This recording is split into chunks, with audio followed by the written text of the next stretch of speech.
Come make some battery cable with me.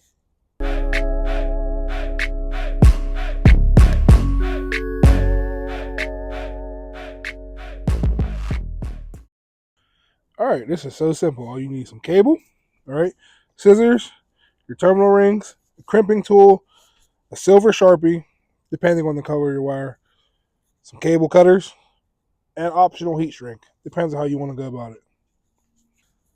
Okay, since I got my first crimp already crimped on, I'm going to show you for demonstration purposes how you measure out for what you got to do, just in case you don't know. You know what I mean? I know there's people out there that don't know.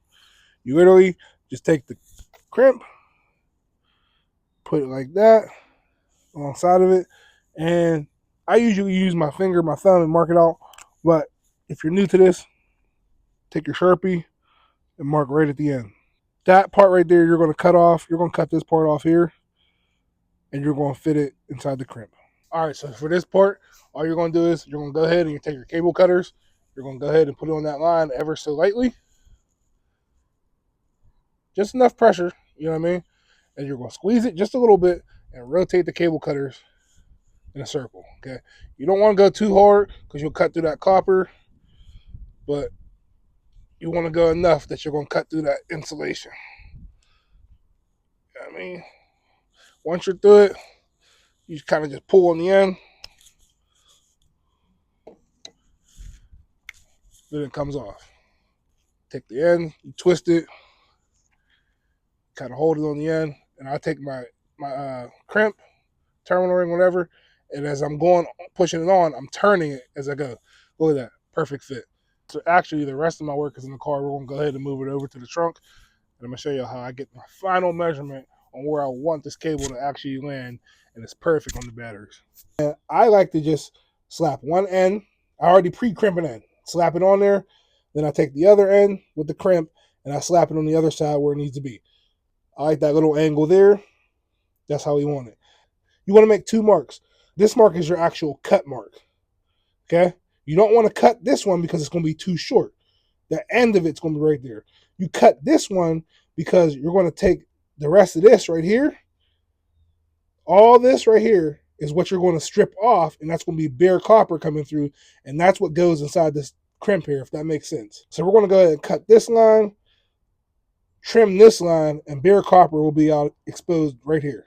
Remember, don't cut your second line. Always cut your first line, the line closest to your where your actual ring sits, if that makes sense. All right, if you pre-crimp one side, line 1 will always be the one furthest away from your pre-crimp. You cut that one. You don't cut line 2. All right, I'm gonna go ahead and cut that. And this is just a regular cut. It's not the twist and turn, just a cut. You're cutting it off. Oh, I need some cable cutters. Oh. Okay. All we have left is line 2.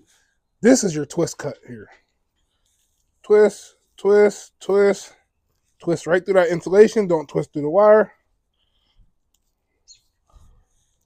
And you pull it off. This is what you have left. Let's go ahead to the crimp part. One thing I did forget to mention is that I use 2 aught wire, 2/0. Okay, so my crimps are, where's that camera?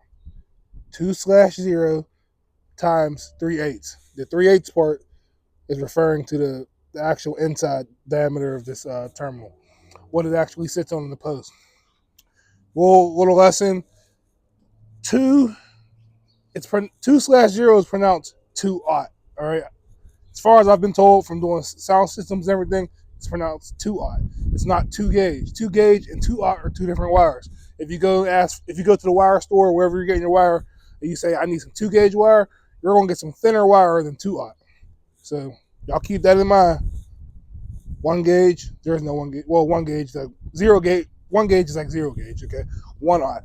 So keep that in mind. When you go get some wire, don't say I need 2 gauge. You say you need 2/aught. That's the thicker wire. And I use real welding wire. Not no stereo bullshit. The crimp I'm using only does 0 gauge or 1/aught, which is fine because it just gives a tighter crimp on it. I got this off of Amazon. I think it was like $20. Does the trick. So this is how I get the crimping. I take me a little bit of heat shrink. I'm gonna cut me a little section off. That's all you need. You don't need nothing crazy. All right. I'm gonna take my heat shrink. I'm gonna go ahead and slide it over first. You can slide it over after, but I slide mine on first. Move it out the way. Take my wire. Get the little excess off. Twist it up. Twist it up. All right. Like you rolling that little blunt. You don't know how to roll that blunt. Roll that blunt up on that wire. Take your crimp. Remember I said when you put it on, I squeeze the ends so it doesn't fray apart as much as I can, and I twist it as I go on. All right. Little gap, nothing crazy. We'll be all right. I make sure it's properly lined up. They're both even. Yep. I like it. Take my crimp. I'm going to open it up. I crimp it twice. I crimp the backside first just to get it on there and hold it.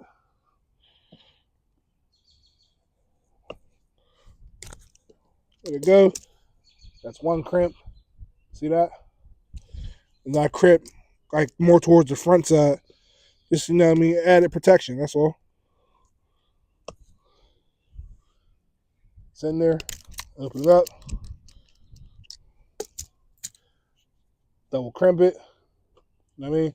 We'll pull test. That ain't coming off. Slide your heat shrink over. Go over to the heat gun. Heat it up. Shrink it on. Test it out. That's what we're about to go do right now. Got us a little heat gun action.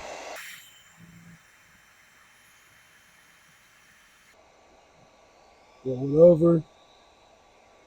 Get both sides. Get all sides. Yeah, she's on there now.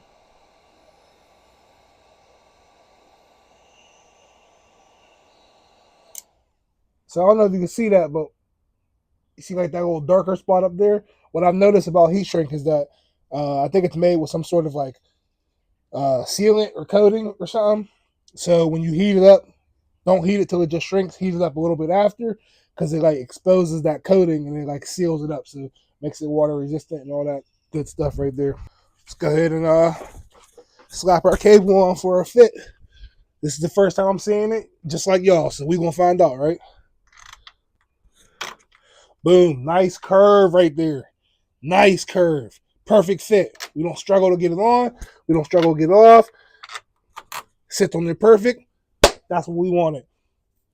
I hope you learned something from this video, how to make cable. Making cable is easy.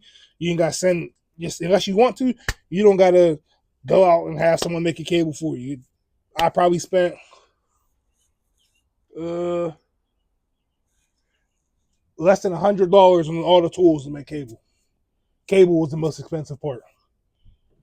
So if this helped you, give it a thumbs up, like, share, comment, subscribe. I'm trying to drop more of these videos, and y'all see in the beginning that I struggle making these videos. I still struggle, so you better share them and like them, bro, because where else you getting these videos from? So no, I know y'all getting them from. There's other riders are making them, but still, we struggle. So go like and share their too, because this another job. You know how hard it is to record this stuff and try to work on your car at the same time? It's stressful, bro. I'm out. Peace.